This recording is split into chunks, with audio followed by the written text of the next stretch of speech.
क्योंकि कि कांग्रेस पार्टी किसी मुसलमान को क्यों वज़ीर आला नहीं बना सकती? तनवीर सेठ ने बन सकते हैं कोई भी उम्मीदवार। कल का दिन मैं भी बोल दूंगा मैं भी उम्मीदवार हूँ। उसके बाद हाईकमांड की मर्जी है। हाईकमांड जिसको चाहे वो सीएम बना सकते हैं। के नाम लिए हाँ, लेकिन किसी मुस्लिम लीडर का नाम आपने नहीं लिया। सीएम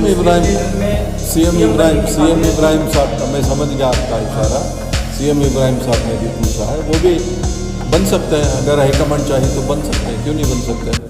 सबसे पहले आपके ही नायब चेयरमैन मुदब्बिर अहमद खान ने आपके खिलाफ आवाज़ उठाई थी, कहाँ तक पहुँचा है? आपने उसके खिलाफ शिकायत की, कोई पहल हुई या ऐसे ही मामला बरकरार है?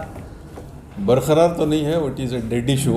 हाँ। इसलिए कि जॉन कर्नन ने अपना अपॉलॉजी लेटर दे दिया था, वो हमने सेंटर को भेज दिया था हमारे एआईसीसी चेयरमैन के पास। और इनके ऊपर जो एक्शन लेना है वो उनके ऊपर, एआईसीसी के ऊपर है।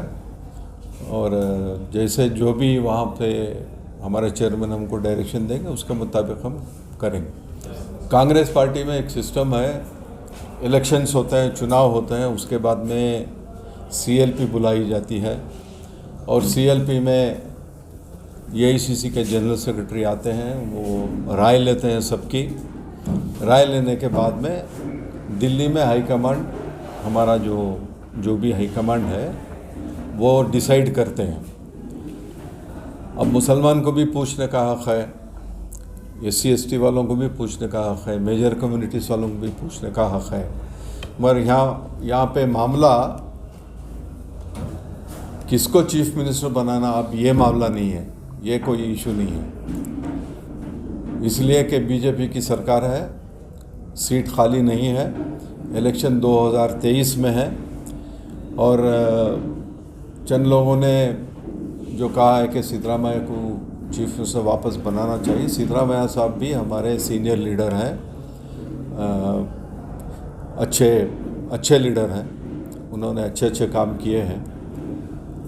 और साथ साथ में जो हमारे पार्टी के सदर जनाब DK शिव कुमार साहब हैं, उनमें भी खूबियाँ हैं। उनकी खूबियाँ देखकर ही तो शायद सोनिया गांधी ने उनको प्रेसिडेंट बनाया हो। उनको भी बनने का हक़ है, सिद्धरामैया साहब को भी बनने का हक़ है, खरगे साहब को भी बनने का हक़ है, परमेश्वर साहब को भी बनने का हक़ है, सबको। सेठ ने भी कहा कि मैं भी उम्मीदवार हूँ। कौन? तनवीर सेठ ने। बन सकते हैं कोई भी उम्मीदवार। कल का दिन मैं भी बोल दूंगा मैं भी उम्मीदवार हूँ बोल के। नहीं, मगर चीफ मिनिस्टर बनने की जिसके अंदर क्षमता है, जिसके अंदर क्वालिटीज़ हैं, जो लीडरों को जो जनता मानती है, जनता की आवाज़ उठाकर जनता के साथ जाने वाला और पार्टी को पावर में लाने वाला, यहाँ पे नाम लेने की कोई ज़रूरत नहीं। हमारा तो सिर्फ इतना, मेरी दरख्वास्त सिर्फ इतनी है, एक बहुत अच्छा माहौल कांग्रेस पार्टी के लिए कर्नाटका में बनता है यहाँ, और हमारी ये ड्यूटी बनती है कि कांग्रेस वाले होकर के इस माहौल को बनाते चलें और बढ़ाते चलें, ताकि आइंदा आने वाले चुनाव में कांग्रेस पार्टी मेजॉरिटी के साथ जीत करके आए। उसके बाद हाईकमांड की मर्जी है, हाईकमांड जिसको चाहे वो सीएम बना सकते हैं। हाईकमांड का आदेश मानना हम लोगों का फ़र्ज़ बनता है एज ए कांग्रेसमैन। तो मेरी दरख्वास्त हमारे लीडरों से इतनी है कि इस कंट्रोवर्सी को आगे ना बढ़ाते हुए सिर्फ कांग्रेस पार्टी को किस तरह से आगे लाया जाए, कांग्रेस पार्टी को पावर में आने के लिए क्या किया जाए और किस तरह से यूनिटी के साथ हम लोग काम करेंगे, यह ज़रूरी है। आपने और मेरी लीडरों के नाम लिए, हाँ, लेकिन किसी मुस्लिम लीडर का नाम आपने नहीं लिया। सीएम इब्राहिम साहब का, मैं समझ गया आपका इशारा। सीएम इब्राहिम साहब ने भी पूछा है, वो भी बन सकते हैं। अगर हाईकमांड चाहिए तो बन सकते हैं, क्यों नहीं बन सकते। कौन सा? सीएम इब्राहिम भी बन सकते हैं। क्या बन सकते हैं? हाईकमांड अगर चाहिए तो वो भी सीएम बन सकते हैं। और लोगों का सपोर्ट चाहिए, MLAs का सपोर्ट चाहिए। मैं इसीलिए बोल रहा हूँ, इस कंट्रोवर्सी को अब यहाँ पे ख़त्म करना चाहिए। पार्टी के लिए काम करेंगे, पार्टी को आगे बढ़ाने के लिए, पार्टी को पावर में लाने के लिए सब लोग मिलकर के काम करेंगे।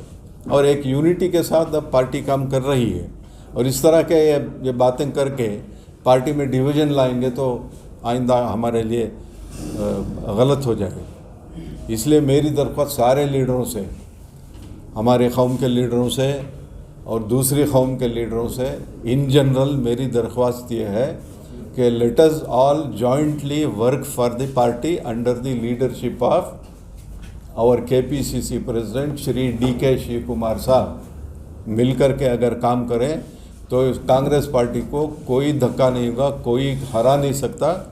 आइंदा आने वाली सरकार हमारी ही होगी।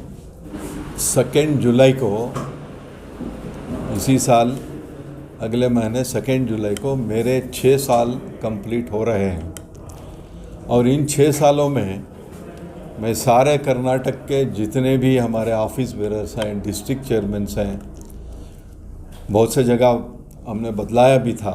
3 बार मेरे ख्याल से स्टेट की कमेटी भी रिवैम्प हुई थी। उसके बावजूद भी जो हमारे साथ में पहले कमिटीज़ में थे, फिर दूसरी कमिटीज़ में आए, सब लोगों ने मेरा मिलकर के साथ दिया और माइनॉरिटी डिपार्टमेंट के हर एक फंक्शन में सब लोगों ने मेरा साथ दिया। इसलिए स्टेट के सारे उन सब लोगों का मैं शुक्रिया अदा करना चाहता हूं जो मेरे से जुड़े हुए थे और आज भी जुड़े हुए हैं, और इंशाल्लाह मैं जब तक रहूँगा तब तक जुड़े रहेंगे।